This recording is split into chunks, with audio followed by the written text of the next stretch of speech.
Comment, bienvenue. I don't know if you remember our faithful watchers, but back in the midst of time, Sweet Hamish and myself used to present a show called Property Matters, and we've decided that it's high time we resurrected it, or in fact, imbued it with new life. As you can recognize, Hamish McClay, you see me often online with, is there in the corner.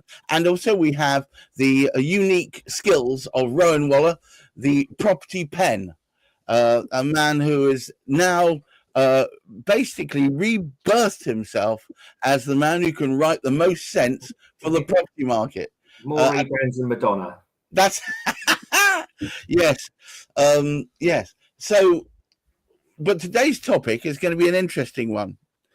For sale or for change, the new era of estate agents. And as is usual on these kind of shows, I'm throwing Hamish straight under the bus. Well, welcome back, everybody, to Property Matters, particularly those of you who were with us in the past. If you are a new visitor to what we're doing, this is our regular time going out. And those of you who aren't able to make the 1 o'clock time on a Tuesday, it's something you can actually watch the recording. I would also suggest there's every opportunity. Our guest today, Rowan, is he's no stranger to some of the podcasts we've actually done. In fact, I'm sure we've on one of the earlier Property Matters one, as well as the Property Forum. I recall it, but I believe his name or his company organization was subtly different. But moving on. Oh, yes. And I mean, what is important as well for many of you, and I say this for good reason, there's every opportunity, if you want to find out what's going on in the property market. Rowan himself, while walking around the park on Tuesday mornings, will very often give insights as to what exactly is happening in property. But today, let's get to today's topic. And in fact, it was sort of quite interesting that Rowan should mention Madonna. I mean, there were a number of performing artists who rebuilt themselves, or sort of came back from almost the dead and sort of did all sorts of different things. I didn't particularly like Madonna, sadly, but she was clever at what she switched to. She speaks highly of you, Hamish. Oh, right. Okay. I mean, she's all right as a lass, but as a performer, not my style of music. Yeah. However, I do think we've got a situation here, and we're going to look a bit more deeply into it. And it gives Rowan an opportunity also to explain his new role too, because he has tremendous experience as an estate agent, both as an independent running his own business, also working with large and smaller organizations. So he knows what estate agents have the critical part of the whole process, and if the serious part, without those estate agents, properties wouldn't be moving at all. So it's down to the likes of where Rowan has come from. So what do our estate agents need to do in this new era then, do you think, Rowan? Well, I think so. Estate agency, it's a funny old thing, really, because as a profession, it had these sort of origins in sort of stately homes and big estate management, which is where the term estate agent comes from. So it was the people who would look after a landed estate, and then when that estate needed to flog off some stuff, they would get involved, and they'd put an advert in the newspaper, and they'd try and contact some buyers, and they'd work with a solicitor to do some conveyance of a transaction. And it ended up becoming the general use term of something which in other countries perhaps has a little more description. So I suppose, in fact, it doesn't really have an equivalent in many other countries what an estate agent is. And I think the trouble with estate agent is it doesn't really describe what the job is anymore, because most of us aren't dealing with landed estates. And and in any case, there's a sort of a kind of a, it's not exactly a schism. There is a bit of a schism, I think, in the industry, where certainly lots of smaller individuals are moving towards more of a real estate model in terms of the realtor approach. If you looked at what America does, or what Europe does, or Australia does, which is a much more rounded sort of 360-degree kind of approach to the process of selling a house. And I'm talking about selling houses rather than letting, because lettings agents are different to estate agents. Although we often work in the same building and potentially often part of the same company, sometimes we just share a name on 2 different companies, and sometimes you have a sales agent without lettings in the business at all. So they are actually 2 slightly separate industries, although often just, you know, blended into one by the general public. That's actually, I mean, that's rather interesting. I first of all, the background, I didn't understand where it came from, but it also, and that could well be a topic, actually, the letting agent side. Perhaps you can speak about that on another occasion, because again, it's a vital part, it's a vital contribution to housing, because without those letting agents, there would be a significance of loss, if you like, in terms of the availability of properties. Those letting agents do a tremendous sort of amount of work with it. But the interesting thing is, even though we've got, I think in America, do they call them realtors? Realtors, yeah, realtors or real estate agents or real estate brokers. So real people. But I think, as you said, more descriptive. One of the things, it's a strange thing about it. If you ask them, and these have actually been carried out, and people have actually carried out with significant numbers of people about those who are involved in the whole conveyancing process.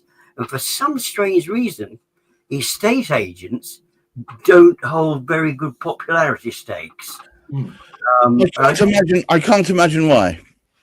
The strange thing to me, the whole world of conveyancing, although they go on about all this stuff about data and we want this and we want that, the most important factor is people. People buy the property. People like from Rowan's background, they ensure that those properties are moving, and so that it's the whole fabric of it. But it's the personality. I know I've met some tremendous estate agents. In fact, there's some very, very interesting sort of local ones sort of in Oxford, who are really very, very good, highly professional. So I don't, in a way, I'm not too sure. I guess I'm looking in the wrong direction. I'm positive minded, but I tend to find them very interesting people, outgoing people. I would agree with you. But Rowan, would you agree that perhaps some time ago, and we're talking back in the 80s, before there was perhaps as much enforcement of regulation as there is now, estate agents were the masters of using descriptive words to disguise reality? Yeah, I mean, potentially. It's you hear about the 1980s being the sort of the Wild West of estate agency, and but ultimately, I mean, like most estate agents. I mean, I can't remember I was born in the 80s, right? So I had no concept of what an estate agent. To be honest, even when I became an estate agent in 2005, I didn't really understand what an estate agent was or did. So I think I don't have this hang up about what estate agency was, and I did get drilled a lot in the early 2000s about the Property Misdescriptions Act and why we must obey it. So I understood about danger phrases. When did that come in? When was that act? Do you remember? I don't know. It's relatively recent that it's become because it was pre-2005. I actually don't know when the Property Misdescriptions Act. Actually, could I think about this when it did come in? So it wasn't part of the Estate Agents Act 1979, which we also got drilled on, but it did get superseded by the Consumer Protection from Unfair Trading Regulations Act, which I think is 2008. It became, I think, enforced in 2013. So that's a more encompassing act that isn't just about estate agency, but effectively you're not allowed to misdescribe anything in any kind of walk of life, nor should you, right? So you shouldn't misdescription in order to sell something is a bad thing. But nevertheless, even when we were being drilled on the property misdescription, I worked for a corporate which was 750 offices big and however many thousands of staff, and I suppose they really couldn't trust that many people to get it right all the time. So they just came down with a real blanket. You're not allowed to say these things. You can't describe a room as large, or you can't describe a room as bright and airy. And I'm not saying I like the description bright and airy, by the way, but ultimately, if you've got a room that 90 out of 100 people would consider is a big room and it is spacious, and it has got big windows that are south-facing, so it is pretty bright. I don't think it's unfair to call that room bright and airy as a way of describing something. So when I left the corporate world and became Waller's estate agents, which I no longer am either, and I was in control of my own writing, I was a lot more descriptive, and I just wouldn't say that my descriptions were unfair, and I just used that test. If I had to go and stand in front of a judge and justify why I called a room bright and airy, I felt that I would comfortably be able to get away with it. Because yes, but I think the examples come to mind: bijou and compact, when in fact it's an airing cupboard. That sort of thing. And you're seeing, I mean, to be honest, so you're seeing descriptions now because people are using ChatGPT to write descriptions, and ChatGPT sweeps the. So, I saw something about an alluring staircase the other day, and I thought, well, that's come from Mills and Boon. That there's nowhere else that a staircase looks alluring. So, if it was alluring, I'd expect it to be long and sweeping, so that someone in a large ball dress could hang over the top and make pronouncements.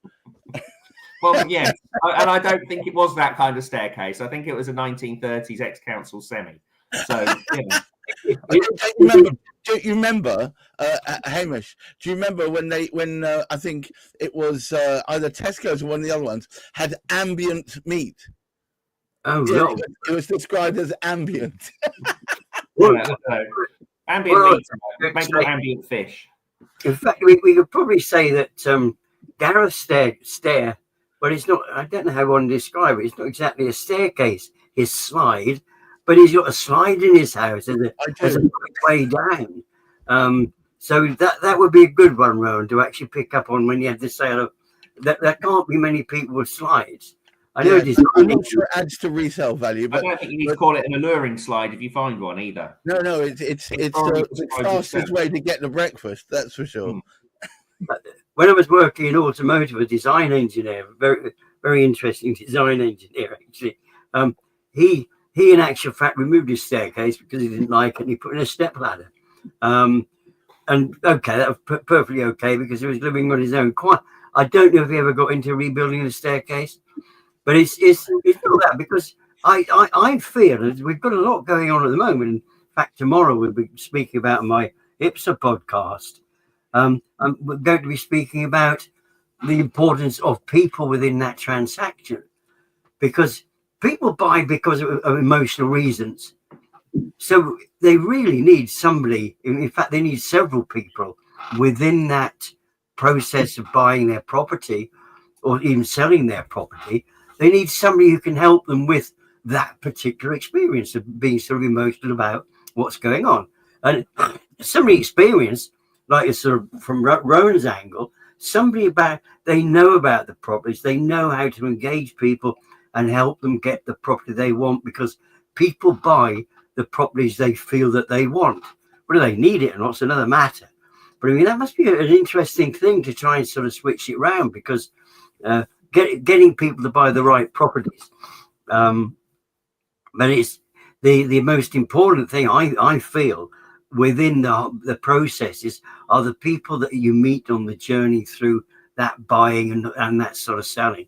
And the first port of call for both buyers and sellers is that one. So it's quite it's not quite, it's a serious role. It's an essential position. So it does actually count what people's perception is of that particular sort of role of estate agent, or I don't know what other things we could actually call it. But so I had this conversation with somebody the other day where I'm seeing property consultant used a lot more, and actually I think property consultant is a better description of what the job of a estate agent is. Well, yeah, isn't it meaningless? Consulting means it's less meaningless than estate agent when we're not dealing with estates, and and we don't carry a badge. So property consultants, we do consult on property. We consult on people's property journey as negotiators when we're registering applicants. We consult on their affordability when we're looking into that and put them in touch with the mortgage advisor. When we're then talking about the properties that we're showing them, that's all consultative. And when sellers are wanting to get their house, appraised for the market, because we don't do valuations, Well, we're consulting, aren't we? They're consulting our expertise to determine what price is going to be a good price point to market their most prized possession or their most, valuable possession. Well, let me just drag you back. Let me drag you back to, because we're going to wind this up in a minute. But before we do, the premise of today's chat was a new era of estate agents. Yeah. Do you see this as being a new era? So I think it could. I think there's a new era every 10 years, right? Because we get forced into a new era by changing legislation, if nothing else. But the new era I'm seeing is so you can look back at say estate agents. The first estate agent I know was an estate agent, came from London. It was Chesterton's. They're still around today, and I think Chesterton's opened in 1805, right? And it was the first kind of what we would recognise today as being an estate agent that deals with properties in the same way as we do. I'm so sorry, Rowan. Are you banging against the table because there's a rattle while you're talking? No, I'm just getting over vexed with my elbows. So I'll sit my hand. Not at all. It's distracting. So basically, let's look at that as a model. There's nothing wrong with Chesterton's. I like Chesterton's. They're a good brand of estate agents. They are estate agents. They're on the high street. They've got shops. They've got desks in those shops. They've got people in suits sitting at those desks in those shops. And that tends to be what people think of when they think of estate agents, for better or worse, right? So we're still seeing it's an industry that wears sort of slightly shiny suits and ties and pointy shoes, right? But most estate agents I know nowadays don't. They are casual. They're wearing smart jeans. Yes, I've noticed that. It's all very smart cash now. Smart casual, it's much more engaging and endearing to some people. Some people still want a suit, right? Or chinos and a tweed, but some people don't. And so and there's a lot now of what are becoming sort of self-employed brokers under umbrellas, various umbrellas, be it Fine and Country, which probably are a bit more tweed and chinos, or be it EXP, which might be slightly more casual again, or it might be really smart. You can choose what you want to be with these brands. And there's lots. There's Keller Williams, there's Avocado, there's the estate agency, there's the agency UK. There's lots that allow people who've been in a estate agency, mainly some people who haven't been, to come in and have an umbrella that they can sit under and get their properties onto Rightmove and go out and be a much more consultative, holistic, look after sort of 6 or 7 properties at a time and make sure they all get through and hold their hands a lot better. And it's a very different breed, but it's still estate agency. And that's where I see before I pass back to Hamish, I've got to ask one question. Is it better? Is it better than it used to be? You're passing back to Hamish though, right? Or are you asking me? I'm asking you, sir. Oh, you're asking me still? Oh, no, I don't think it's better. It's different. So it's offering a different choice. I mean, if I were going to do it, that would be my direction. I would go into that. If I were setting up Waller's estate agents now, as opposed to in 2014, and these things have been around, I might have gone, do you know what? That's a better way of doing it. I think I'll do it like that, because I won't have to go and spend 30 grand a month and make sure I make 30 grand a month by selling 14 properties a month. So Christine has been making comments and I've missed them only by about a minute, but here they are. Christine says, I've missed the beginning, so forgive me. You're forgiven. Love the Australian model. They're called representatives. Do you like that? I don't like representatives. Sounds a bit like they're selling stuff all the time, which they are, but it's more consultative, as you say. And then the last thing is, and they charge a much higher fee. Yeah, well, yeah. So, I mean, there's an argument about that. A lot of estate agents think they're worth 2.5%, and I don't believe that we are necessarily. I mean, people think you could sell £1 million house, okay? So that'd be what, 25 grand, I suppose, for selling that house. But just because you've got £1 million house doesn't mean you've got £1 million of equity. You might only have, 300 grand worth of equity in that £1 million house. So actually, 25 grand out of that is a massive chunk when you're buying on, when you've got stamp duty and everything else. So, I'm less certain on whether estate agents should be charging higher or not. I think the value of properties in the UK is higher than elsewhere. And if you're charging 1.25%, 1.5%, you're probably getting your money's worth out of it. But that's not for me to judge. All right, Hamish, would you care to take us home? Well, I think it's absolutely great, because it's widened my knowledge and understanding of, if you like, the back, because we tend to look as estate agents, probably mostly one of the ones that Rowan mentioned, somebody sat in a suit. I mean, I actually sort of, when I leave here and go into the high street in Bicester, which is called Sheep Street rather than High Street, because there used to be more sheep going up there with the cattle market and all the rest of it. I walk past, the very first thing I walk past just about is Connell's. Funny enough, I think there's a Chesterton's next too. And they are all in suits all of the time. That's all I actually sort of see them wearing. But it is good. I like the idea because the brand is, but I think it's quite right. I think it's interesting. It gives opportunity, I think, to the character, because I'm a great believer in people. And I do think it's the people you're working with which make a big difference. And as Rowan said, if you can adapt yourself to work with that particular person who's buying, it's a matter of understanding people. And I do see it. I do see the comments. And there's a lot more positive stuff coming out on LinkedIn from the positive-minded estate agents. And you actually see it. I think I rather enjoy it now, actually. It's not quite as exciting looking at the big, like the Connells of this world. Sorry. Hope they don't mind me sort of saying that. There doesn't seem to be anything special about them. So it's good to see the independents. And I think it is a new era for them. And as Rowan said, it's a matter of adaptability. I feel I'm going to have to look at what Rowan said in his podcast earlier today. So I hunt that down. But I get the impression that what we're going to do, there's going to be a decline this year in the number of transactions. And therefore, I think the character of that estate agent is going to make all the difference. So having somebody like Rowan to actually support you and actually sort of help you out there with your brand, there's got to be a good way to go. But no, very, very interesting. I do think it's a good way forward. I do see some interesting things coming from estate agents and the way in which they're working at the moment. Well, it only remains for me to thank Hamish for restarting, pumping new lifeblood back into the Property Matters podcast. And Rowan, thank you for being our first victim, attendee, visitor, if you will.